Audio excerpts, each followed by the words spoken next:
इस क्लास में आप सीखते हैं इंग्लिश की बड़ी बड़ी और कठिन मीनिंग्स को ट्रिक की सहायता से पढ़ना। यहाँ पर जो ट्रिक रहती है वो होती है कोड, यानी कि कोड की हेल्प से आप इंग्लिश के मीनिंग्स को पढ़ना सीखते हैं। और कोड क्या रहते हैं? कोड जो है इंग्लिश की स्पेलिंग्स में ऐसे अक्षरों का समूह है जो इंग्लिश की मीनिंग में बार बार आता है, बार बार रिपीट होता है और आपको उसका उच्चारण नहीं पता रहता तो आप बड़ी स्पेलिंग्स को नहीं पढ़ पाते हैं। और एक बार आपने उच्चारण सीख लिया, कितनी भी बड़ी स्पेलिंग हो उसको आसानी से आप पढ़ पाते हैं। तो चलिए आज की क्लास की शुरुआत करते हैं। तो यहाँ पर जो हमारा कोड होगा वो लास्ट में है, जो बार बार रिपीट होता है ANT, इसको एंट करके पढ़ा जाता है। तो पूरी स्पेलिंग को देखेंगे। यहाँ पर JU को आप पढ़ेंगे जू और BIB, फिर है LANT, लेंट बन गया, क्योंकि ANT को एंट पढ़ेंगे, L जुड़ेगा तो ये लेंट बन जाएगा। तो पूरी स्पेलिंग हमारी क्या बन जाती है? JU जू, BIB LANT lent, Jubilant, Jubilant. यहाँ पर अभी आप जितने भी वर्ड्स देखेंगे इनका अर्थ होता है हैप्पी, यानी कि प्रसन्नता, खुशी, उत्साह, जोश, उमंग, आशावादी या खुश मिजाज। इन सभी का अर्थ, जितने भी अभी जो कठिन शब्द देखेंगे इनका यही अर्थ होता है। तो यहाँ पर जुबिलेंट का अर्थ भी खुशी से ही जुड़ा हुआ है। तो चलिए अगली स्पेलिंग यहाँ पर देखेंगे। इसमें भी हमारा कोड लास्ट में ANT दे रखा है, इसको भी हम एंट करके पढ़ते हैं, एंट या अंट करके। तो यहाँ पर एंट पढ़ देंगे। अब देखिए शुरू में EX रहता है, जब भी EX रहता है इस तरीके से तो EX को इग्स करके पढ़ा जाता है या एक्स करके, इस तरीके से हम पढ़ते हैं। तो यहाँ पर EX को आप पढ़ेंगे इग्स, EX को इग्स पढ़ेंगे तो ही आपका उच्चारण सही होगा। EX को पढ़ा इग्स और यू जो है इसका उच्चारण यू ही होगा। अब ये पूरा बन जाएगा EXU, इग्ज्यू। क्या बन गया? इग्ज्यू। फिर से EXU, इग्ज्यू, इग्ज्यू। फिर BE दे रखा है, इसको बे करके नहीं पढ़ना, आपको BE को ब करके ही पढ़ना है।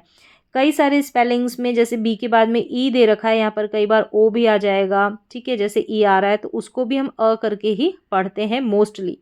तो यहाँ पर BE को पढ़ा ब, तो क्या बन गया? इग्ज्यू ब, और RANT ये रेंट बन गया। ANT एंट होता है तो RANT रेंट हो गया। तो पूरी स्पेलिंग हमारी क्या बन जाती है? इग्ज्यूबरेंट, इग्ज्यूबरेंट, एग्जुबरेंट। तो यहाँ पर जैसे मैंने बताया इन सभी का अर्थ खुशी से, प्रसन्नता से, उत्साह से, जोश से, उमंग से, आशावादी या खुश मिजाजी, ये सारे इन सभी के अर्थ होते हैं। HAPPY हैप्पी जो रहता है वर्ड इंग्लिश का, उसका मतलब खुशी होता है, प्रसन्न होता है। तो सेम टू सेम ये सभी वर्ड्स वो ही मीन को रिप्रेजेंट करते हैं, क्योंकि हैप्पी के सारे सिनोनिम्स है, या फिर आप हिंदी में कह सकते हैं कि समानार्थी शब्द। तो याद करना इजी रहता है हिंदी में इनका अर्थ।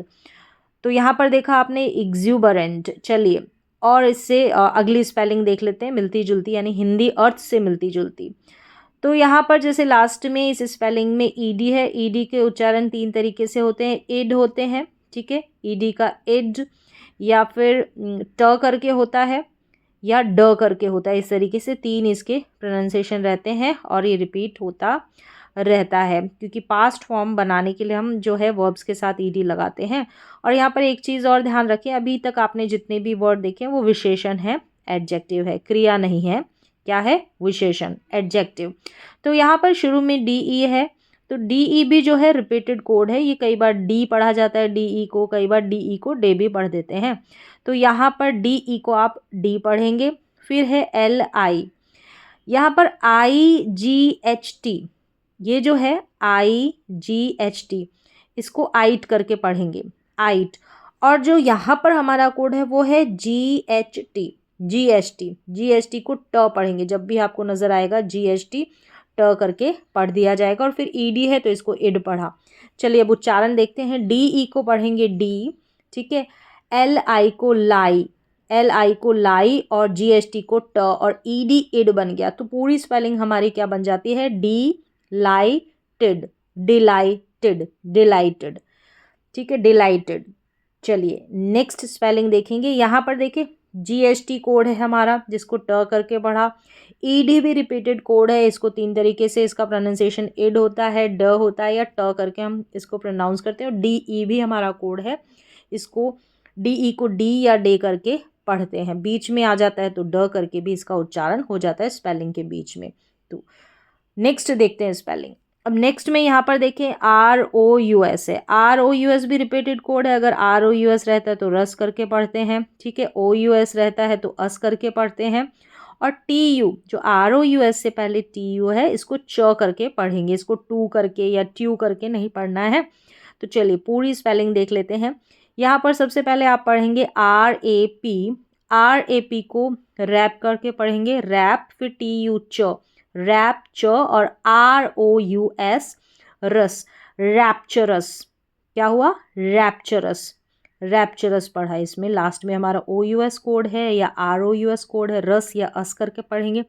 R जुड़ गया तो रस, R को हटा दिया तो अस, और TU को इस तरीके से बीच में आता है तो मोस्टली च करके इसको पढ़ा जाता है। ये रस के बगल में आता है, मतलब ROUS के बगल में आता है। और यहाँ पर अगर पूरा मिलाकर कोड देखेंगे तो TUROUS भी रिपीटेड कोड है, इसको चरस करके पढ़ दिया जाएगा, चस नहीं चरस, चरस इस तरीके से। तो ये भी ऐसी मिलती जुलती स्पेलिंग में रिपीट होता रहता है ये कोड। चलिए नेक्स्ट स्पेलिंग देखेंगे। यहाँ पर जो है इसमें शुरू में दे रखा है EN को इन या एन करके पढ़ा जाएगा। तो यहाँ पर आप इस स्पेलिंग में EN को एन पढ़ेंगे। क्या पढ़ेंगे? एन। फिर है THU, इसको थू करके पढ़ा जाएगा। TH को द या थ, दो तरीके से इसका उच्चारण होता है। यहाँ पर आप एन थू पढ़ेंगे, ना कि एन दू, ठीक है। NEN एन, THU थू। अब यहाँ पर जो S दे रखा है, इस S को ज करके पढ़ना है। क्या पढ़ना है? ज। अब यहाँ पर इसका भी नियम रहता है कि S से पहले जो है AEIOU ये वाउ लेटर रहते हैं, तो S को हम ज पढ़ते हैं। तो यहाँ पर S को हमने ज पढ़ा तो SI बन गया Z। क्या बन गया? Z और A को A, तो SIA, ZA इस तरीके से। और यहाँ पर SM दे रखा है, यहाँ पर भी इस S को भी, S से पहले A है, वाउ लेटर है, S को ज ही पढ़ेंगे।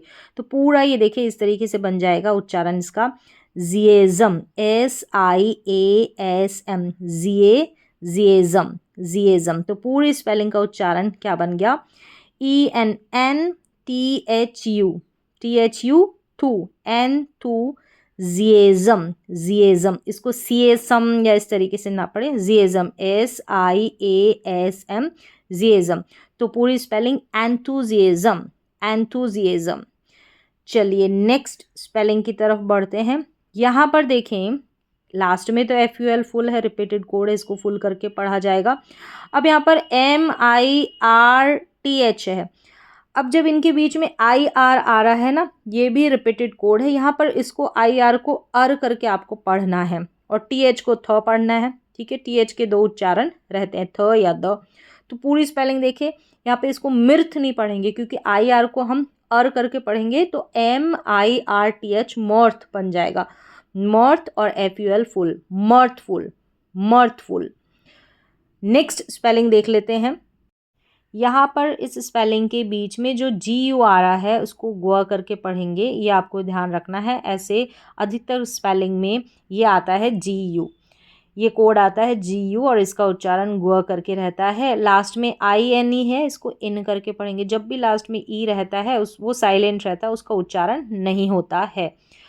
अब यहाँ पर शुरू में है S को स पढ़ा तो SAN, सैन करके ये सैन इस तरीके से पढ़ेंगे तो सैन हो जाएगा। अगर इसमें GU को जोड़ देंगे ग्व को, यानी ग्व इन, अलग से सेपरेट कर ले, GUINE को ग्वइन पढ़ेंगे, ग्व इन इस तरीके से। तो पूरी स्पेलिंग का उच्चारण देखिए, ये हो जाएगा सैंग्व, सैंग्व, SANGU, सैंग्वइन, सैंग्विन, सैंग्विन इस तरीके से, सैंग्वइन ऐसे पढ़ेंगे। तो पूरे को साथ में मिलाकर पढ़ा जाएगा सैंग्विन, सैंग्विन, सैंग्विन इस तरीके से। चलिए नेक्स्ट स्पेलिंग देखेंगे। यहाँ पर लास्ट में TIC जो दे रखा है ये हमारा कोड है, इसको टिक करके पढ़ा जाता है, ठीक है।